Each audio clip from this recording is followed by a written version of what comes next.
Hello and welcome back to Chapter 5 of The Very, Very Far North by Dan Bar-El. Chapter 5 is called Dwayne and Cece Reach an Understanding.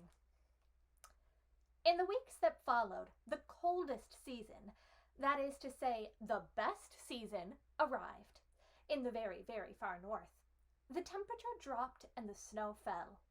And it fell, and it fell, and it fell. The cold, cold ocean turned into the mainly frozen ocean. The sharp edges of the world softened under the crystal white, crunchy white, at times blinding white, and at other times muted white, of the long, long months of winter. Icicles now hung from the mouth of Dwayne's cave. Handsome's reflection pond stayed darkly ice-covered from morning to night, and in order to visit Cece at the shipwreck, one only had to stroll across the solid surface of the mainly frozen ocean. Swimming was no longer required. To say that Dwayne liked the ice and snow was putting it mildly. He loved walking on snow. He loved sliding on ice. He loved tasting snow cakes, and he loved licking icicle pops. He loved lying in the snow and playing in the snow and sitting in the snow while staring at ice shapes in all of their sculptural beauty. There might be many things that Dwayne could do without in the world, but snow and ice were not among them. The nights were longer in the winter season, and that suited Dwayne as well, because it meant nap times could go on for longer. As a polar bear, Dwayne was not obligated to hibernate. Hibernation would be too much sleeping, even by Dwayne's standards. Hibernation would mean missing out on winter altogether and not having the opportunity to partake of all the things he loved about it. Still, as winter unfolded, his naps did tend to increase, stretching from hours at a time to days at a time. By winter's end, he could spend several weeks at a stretch asleep in his cave. Was he lazy? Perhaps. Dwayne didn't feel lazy.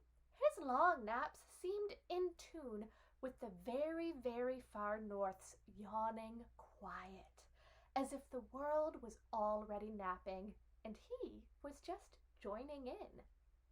But this story takes place in the early days of winter, when Dwayne's naps were long, but not too long. He had awoken late in the morning to a sunny day that painted the snowy landscape in dazzling ivory hues. Dwayne sauntered over to the mouth of his cave and snapped off a hanging icicle for breakfast.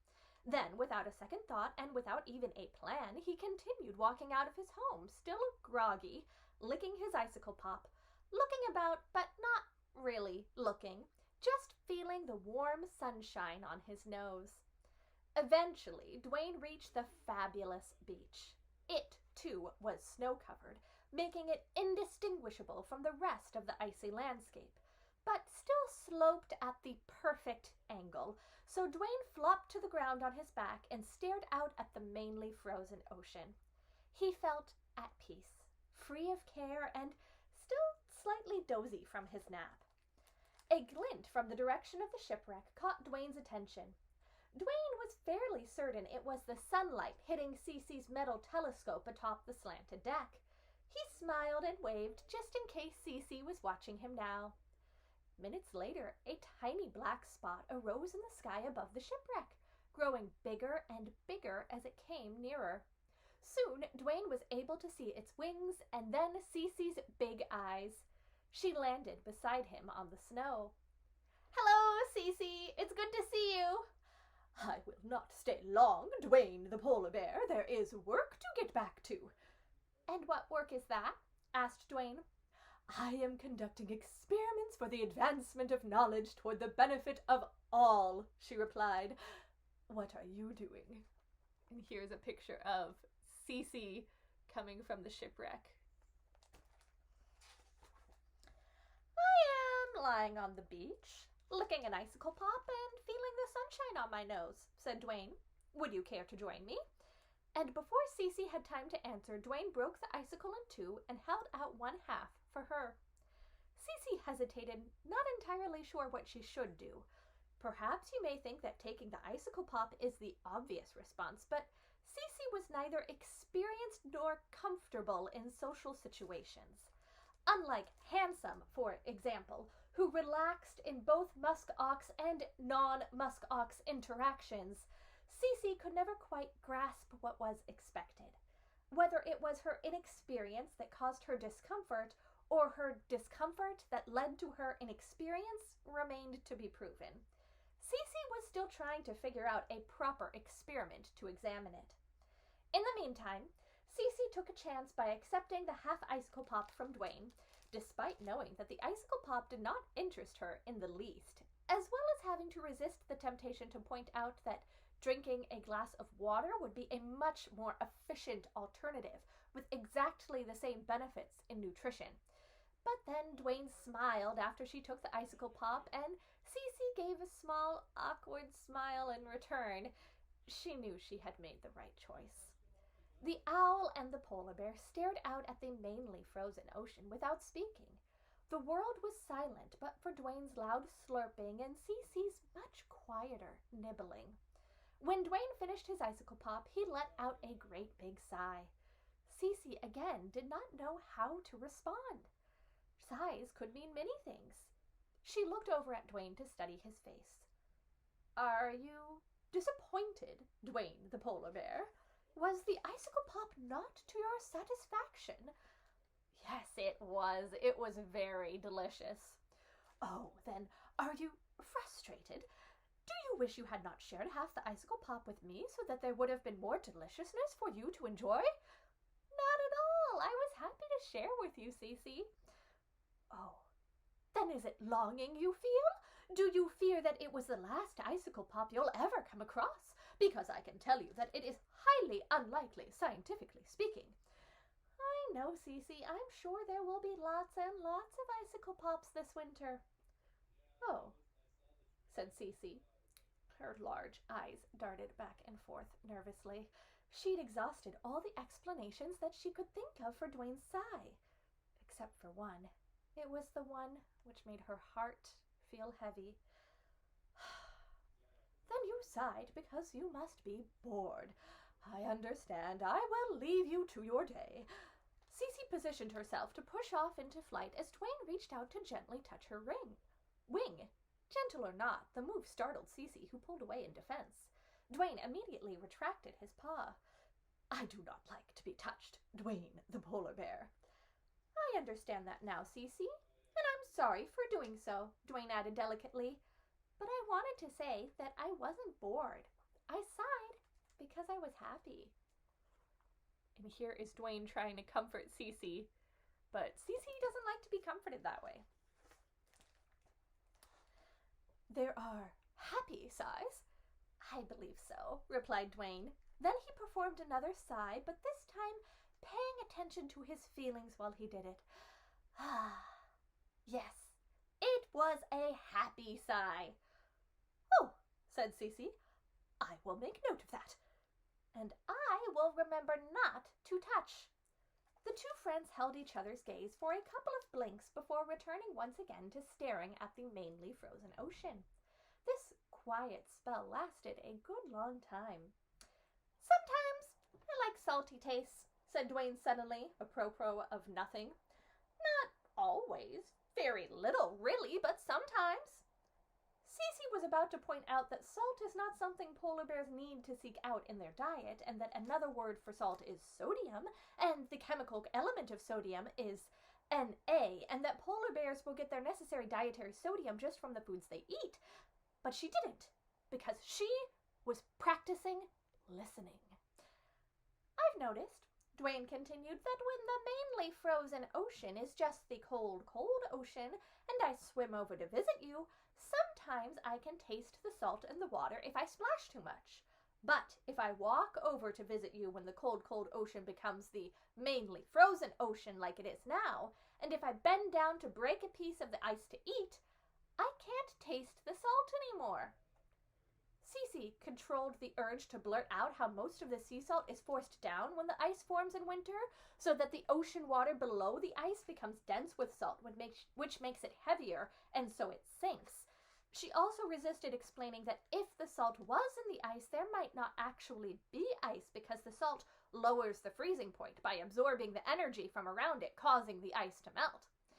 Cece thought that all of this was very good information, but she still said nothing and continued listening. "I guess what I'm saying," said Dwayne, "is that I love icicle pops. I really, really, really love icicle pops, but sometimes I wonder what it would be like to have icicle pops that taste different.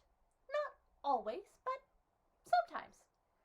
And this is when Cece was glad she waited and listened before she spoke, because she now knew she could offer something helpful to Dwayne. "Would you like to conduct some taste experiments, Dwayne the polar bear?" "I think I would, Cece, but I don't know what that means exactly, so I can't say I would like it for sure." "Fair enough," said the Snowy Owl. "Meet me at the shipwreck, and I will show you what I had in mind." Cece flew off toward the shipwreck, while Dwayne walked across the mainly frozen ocean, led by his growing curiosity. When he arrived in the windowed room at the back of the shipwreck, Cece had already set up the big wooden table with many items. There was a tray filled with icicles, a silver bowl, and a spoon. There was a pail with a mallet, a small dish, and 3 cups. The dish contained a pinch of salt. The 3 cups contained dried blackberries, huckleberries, and raspberries, all separately soaking in warm water. "So, what do I do, Cece?" asked Dwayne, very intrigued.